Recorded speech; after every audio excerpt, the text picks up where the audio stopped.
God they decide, and I felt the presence of the Lord. I have had that personal experience in a way that whatever you say with fancy Darwin talk, I have felt it the way I felt this chair. Yeah. How do you respond to that? Well, I mean, I'm not impressed by that, because there are a similar number of people who are who brought up Hindus and say, I felt the presence of Lord Krishna and etc. I mean, there are all sorts of illusions that the human brain is very capable of creating.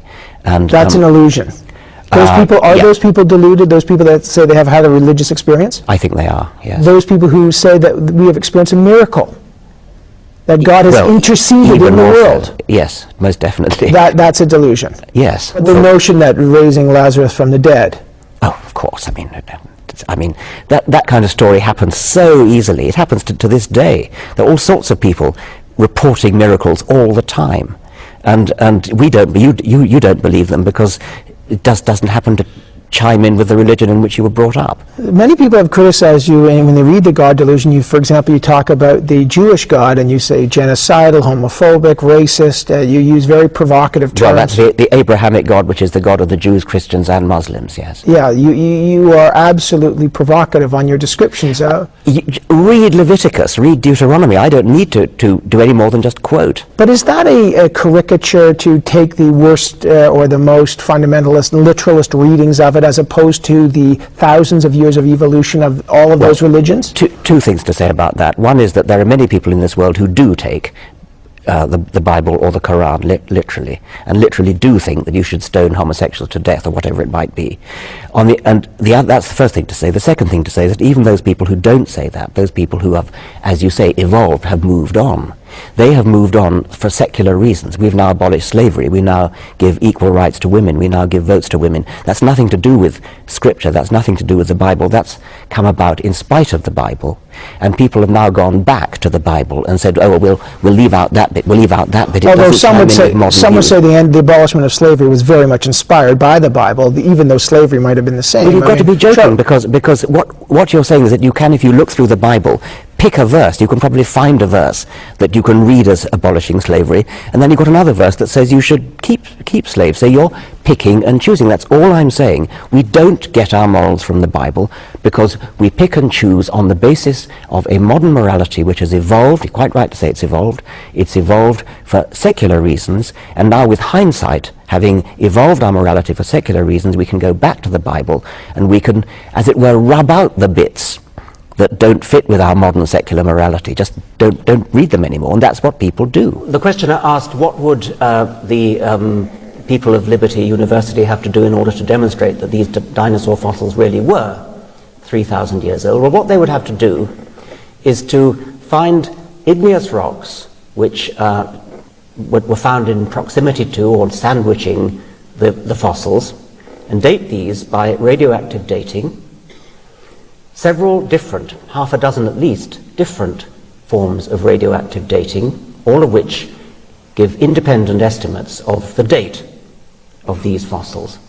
And all those different methods of doing it should point to an age of 3,000 years. In fact, of course, what those methods of dating all show is that dinosaur fossils are hundreds of millions, no less than 65 million years old. Not just one method of radioactive dating, lots and lots of different methods of radioactive dating, different clocks working on completely different principles that all point to the same order of magnitude of age of these dinosaur fossils. If it's really true that the museum at Liberty University has dinosaur fossils which are labeled as being 3,000 years old, then that is an educational disgrace. It is debauching the whole idea of a university, and I would strongly encourage any members of Liberty University who may be here to leave and go to a proper university. I'm fond of quoting Robert May, an Australian scientist working in Britain, who became very distinguished. He became the president of the Royal Society, which is a sort of most distinguished position you can hold as a scientist in Britain. And when he's invited to have a debate with a creationist, he says, "That would look great on your CV, not so good on mine."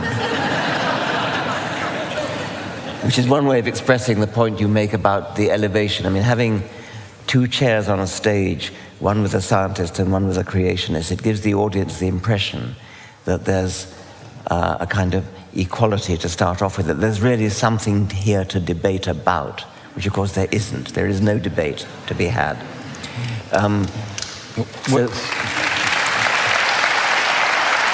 always try to respect the individual people, whether or not I respect their beliefs. And in the case of sort of bishops, I mean, people who are Christian but have sensible views of science, then I can even respect their beliefs. I can't respect the beliefs of young Earth creationists. I mean, I could have to regard them as either ignorant or stupid.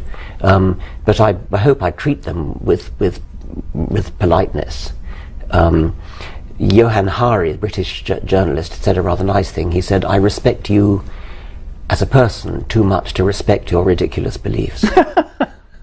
Now, if you're asking me where we get our morality from, I think that's an extremely complicated question, and one that I'm very interested in. I've got a whole chapter on it in the book, which I didn't have time to read from.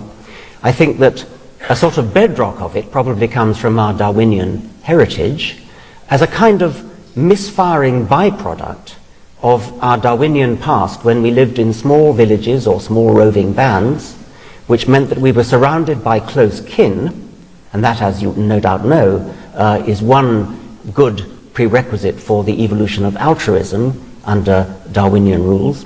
And also, in those small villages or roving bands, we would have been surrounded by people whom we are likely to meet again and again throughout our life, which provides the basis for the other main Darwinian reason to be moral or altruistic. That, I think, is the Darwinian origin, and I suspect that although we no longer live in small bands, the same rules of thumb, which were honed in our Darwinian past, are playing themselves out under the alien conditions of modern urban society. The rule of thumb used to be nice to everyone you meet, because everyone you meet is likely to be either a cousin and or somebody you're going to meet again and again, and therefore in a position to reciprocate. Darwinism doesn't suggest that we should be all wise and do what is actually going to be best for our selfish genes. Instead, it says that it builds into our brains rules of thumb which worked in our ancestral past. That rule of thumb, be nice to everybody, is still in our brains. It is a lust which is rather similar to the sexual lust, which is still in our brains, even though we may use contraception and therefore are not actually using copulation to reproduce. The same rule of thumb persists, and that is also true of the lust to be good, the lust to be nice. That, I think, is the Darwinian origin.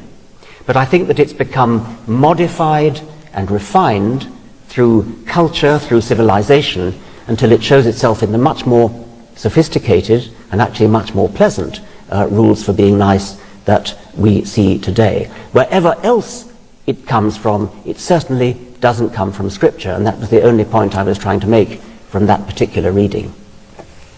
I want to be very clear that I do think that religious education is important. I don't think that children should be left ignorant of religion. I think they should be taught about religion, about the great world religions. What they should not be taught is you are a Christian, you are a Catholic, you are a Protestant, you are a Jew, therefore you believe X. I think it's right to say there are people called Christians, there are people called Catholics, there are people called Muslims, and these are the things that they believe, and that's very important. I think it's extremely important to be given a sight of the holy books of the world, because they inform world literature. What I do not think is that children, when they're too young to understand, should be told, you are a Catholic child, this is what you believe. That, I think, is wicked. Nor can we cope with the behavior of objects that move at some appreciable fraction of the speed of light. Common sense lets us down, because common sense evolved in a world where nothing moves very fast and nothing is very small or very large.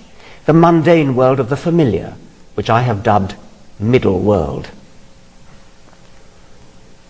At the end of a famous essay on possible worlds, the great biologist J.B.S. Haldane wrote, "Now my own suspicion is that the universe is not only queerer than we suppose, but queerer than we can suppose. I suspect that there are more things in heaven and earth than are dreamed of or can be dreamed of in any philosophy." How should we interpret Haldane's queerer than we can suppose? Queerer than can in principle be supposed, or just queerer than we can suppose, given the limitation of our brain's evolutionary apprenticeship in middle world? Could we, by training and practice, emancipate ourselves from middle world, tear off our black burqa, and achieve some sort of intuitive, as well as just mathematical, understanding of the very small, the very large, and the very fast? I genuinely don't know the answer, but I'm thrilled to be alive at a time when humanity is pushing against the limits of understanding. Even better, we may eventually discover that there are no limits.